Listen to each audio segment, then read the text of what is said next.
Well, welcome to our Sunday school. I do hope all of you is enjoying this, and I will ask you starting out to remember your prayer list and also remember to start it out and put a special time, special place on thanking God for all the good things He's done for you and I, because He has. Now, this is a book, as I've said before, that just about everybody teaches. This is the book, Sunday school lesson that just about every church out there is on nowadays. So what you're getting here is the same thing as they would. So you're staying up with them because this is the one, number 13, they're going to teach this coming Sunday morning, and this is for this coming Sunday. I'll go ahead and put it out on my site so you'll get it early, and I hope you enjoy it, and I hope you will invite people to come and join it too. Today, this Sunday school lesson is about restoration.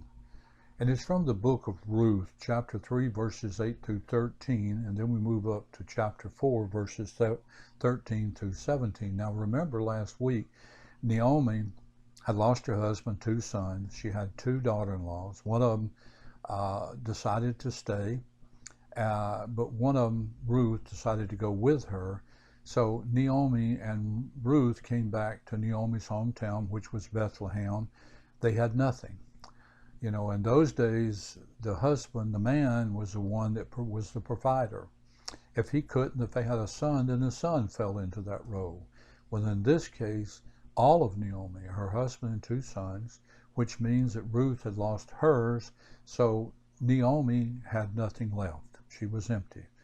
Ruth wanted to go with Naomi because she had seen her with her God and she trusted Naomi's God, and wherever she went, she was going to go. And she did. She was very faithful. Ruth shows us what a Christian really should be like, because she came in and started work right away. She knew that somebody was going to have to provide something for them to survive, and Ruth took it on herself to support and take care of Naomi after Naomi had watched over her all this period of time. But both was going through a difficult time. But both also understood that there was a God out there, and that God is still in the business of restoration. Just like He did then, He will today. Now, the story of Ruth is this beautiful story of restoration, of where God gives them back stuff, as you will see in this particular lesson here. Now, Ruth, along with Naomi, had experienced loss. They had so much uncertainty in their lives, not knowing what tomorrow would bring, not knowing whether there was any kind of a future here in Bethlehem or anywhere else. Then, you know, and you think about the future, that they did not look for them, that their future was very promising, because they didn't have that man. And back then, not having a man meant that these ladies was in a lot of trouble, a lot of difficulties. But you see, God is never finished with things. He never stops. He never slows down. He never sleeps. He was not finished with Ruth's story or Naomi's. Sometimes life can leave you and I and others feeling like Ruth. I mean, where do I go from here? What happens now? What do I do? You see, we may lose people, and we do, that, you know, that we love. I've lost several in my family, people that I care deeply for and I love very deeply. And people face financial struggles. I've been down that road also. I understand it. They experience disappointments of all kinds. You know, God never told us that life would be perfect and everything would be above board all the time and there never would be failures. He told us there's going to be disappointments in our life, but He's given us Him and faith to help us through those things. You see, they looked around and wondered. Have we ever done that? We ever looked around and wondered, how am I going to get through this? Because you see, they did. And I'm sure we have. At times, I know I've looked at situations and wondered, what am I going to do with this? And how in the world am I going to get by it? But you see, Ruth reminds us that what looks broken to us is not beyond the reach of God, not out of His reach, not out of His way, and nothing is above what He can do. Then we see Ruth needed a redeemer. And this is where a gentleman by the name of Boaz came in. You see, in chapter 3, Ruth came to Boaz and asked him to fulfill the role of Redeemer. You know, the story is that she went and laid at his feet while he was in his bed area resting. She laid at his feet, and that was a picture of not some kind of a sexual situation. That was her submitting to him, letting him know that she needed help. And she was begging him basically for help. And so in chapter 3, we see where Boaz was asked to fulfill that role of Redeemer. Boaz was willing to do that. But there was another relative who had the first right to what they call redeem. That means he had the first right to accept Ruth possibly as a wife.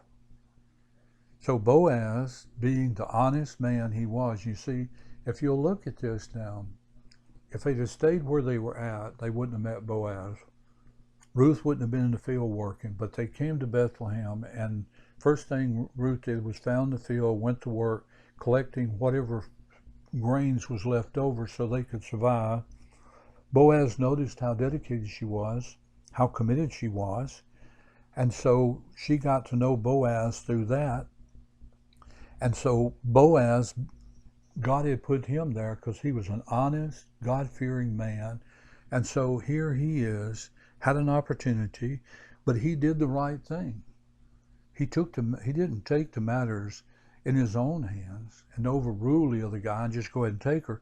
He trusted the process that had been set up to do what was right. So for you and I, that's important for us today to understand. You see, sometimes you and I want God to fix everything right now, immediately. Don't wait. I got to have it right now.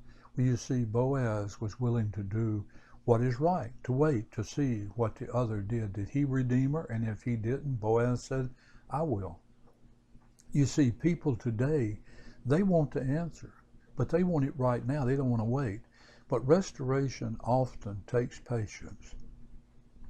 You see, God may not work on our timetable, but he's always working. Restoration does not always look like what you and I expect. A lot of times it don't. But Ruth had lost her husband and was living in this strange land, not knowing what was going to take place. Naomi had also suffered this great loss. She had no idea what was next. She had even said that she went away full from Bethlehem to start with, and now she has come back and she's empty. But you see, God began turning their emptiness into a fullness that they didn't know was going to take place. They had not seen yet, but God was taking care of it. In Ruth 4:13-17, Ruth ended up marrying Boaz, and they had a son named Obed. Obed became the father of Jesse and the grandfather of David. Look at the lineage. You see what God has done? Ruth married Boaz, had a son. That son became the father of Jesse and the grandfather of David, which led to Jesus. You see God's working out. Look at the restoration. What a restoration he did. Now listen, Ruth could not see the future when she was struggling. She did not know that God was placing her in a family line that would eventually lead to King David and ultimately would lead to the Savior of this world, Jesus Christ, in that lineage. That's the lineage that Ruth, when she married Boaz, her and Naomi would become part of. You see, sometimes God is doing something so much bigger than what we can see right now. So when we want something, and God's doing something, we want something, sometimes we just want it right now, God doesn't give it to us right now. That's because God is working on something totally bigger, totally different than what we could imagine. But when he gets ready to give us that, answer our prayer, and put us back into the mainstream of things like he did Ruth and Naomi, look what he did. He's doing that in your life right now. So when he doesn't answer right away, don't be upset. Don't throw the towel in and say, well, I quit. If he can't answer me right now, I'll just quit and walk away from it. Don't do that. You see, restoration in today's time, we live in a time where people, lots of them, feel discouraged. I mean, when you look around in the world we live in today, it's hard not to be discouraged because it makes you wonder, where's our country coming to? We actually see what the Bible is telling us as our country is slowly falling. I mean, it's going downhill. We look around and look what's happened to France and Canada and England and others. Families today all across the face of this earth is hurting. We got people right here in this country that doesn't have food to eat and almost not a house to live in today. Friendships are broken. It's hard anymore to find people that's got maybe one friend, two. I can remember when you used to have bunches of them. You could have 8, 9, 10, 11 best friends. Now you're lucky if you even have one. And if you do, that one could turn on you any moment, or you could turn on them. You see, people today are living with a loneliness, financial pressures, and all kinds of disappointment because the world that we live in cannot produce what people think they need and what people are looking for. And so it leads us to this uncertainty about the future. I'm telling you, I look at it sometimes and think, I feel for my grandchildren and especially my great-grandchildren. The future is so uncertain. Nobody knows what it's going to be like. I mean, we're at a crossroads come November, election time, and then 2 years down the road, we're going to face another major crossroad. And if the people of this country doesn't get back with God and start doing things right, that crossroad is going to collapse on top of us. People are going through difficult times. But the message of Ruth still speaks to you and I today. We see what God did. Don't give up because what you see right now is not what God has got in plans probably. A broken situation does not mean that God has abandoned us. A difficult season does not mean that our story is over and the book is closed. God can restore relationships. God can restore hope. God can restore joy. And He can restore purpose. And God can take what seems like an ending, like what the two ladies saw, and turn it into a new beginning, what the two ladies actually witnessed. I've seen that in my life, and I'm sure you have. When it looked like everything was falling apart and it would end, all of a sudden God enters the pictures and everything's different. It's not over. God can turn emptiness into fullness. You see, Naomi said that she felt empty. By the end of the story, here she was holding a child in her arms, Obed. Ruth once faced an uncertain future, but God gave her a husband, gave her a family, and a place in a remarkable story. And you see, that is what restoration looks like. That's it. God doesn't just repair what is broken in our lives. He can use the broken pieces for something greater. God can put it back together. You see, God comes behind you and picks up the pieces that we leave and destroyed and broken to pieces, and He puts them back together for us. God's in front of you right now, today, working for you. As I start bringing this to a conclusion, think about those things. God's out there working right now for you. God takes care of a lot of things that you don't ever see because they're a burden, and He doesn't want you to be burdened with them. So He takes care of them and gets them out of the way. There's so many roadblocks, so many detours and stuff that God straightens out that keeps you on the narrow, straight way that you never see. That's why it's important for us to always thank Him for the good things He's doing. He's never still. He's always working for us. Now, the story is not over with what we have read and heard so far. Maybe someone today, right now, out there feels like Naomi. They're empty and they're disappointed because, you see, they're putting their trust and faith into things that can't give them anything back. But if they put it in the right place, and that's God, God can take care of that. And then maybe someone out there feels like Ruth today, unsure about what tomorrow will bring. You know, we don't have a crystal ball. We can't see what God sees. He sees eternity, period.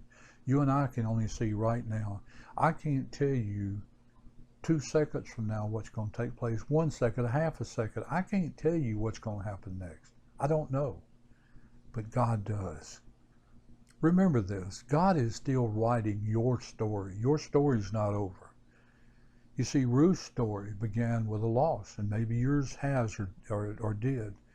But it ended with a blessing as yours can today. So what looked like the end became the beginning of something even greater. Look what he's done for these two ladies. You see, that's how God is. That's what this whole thing is about.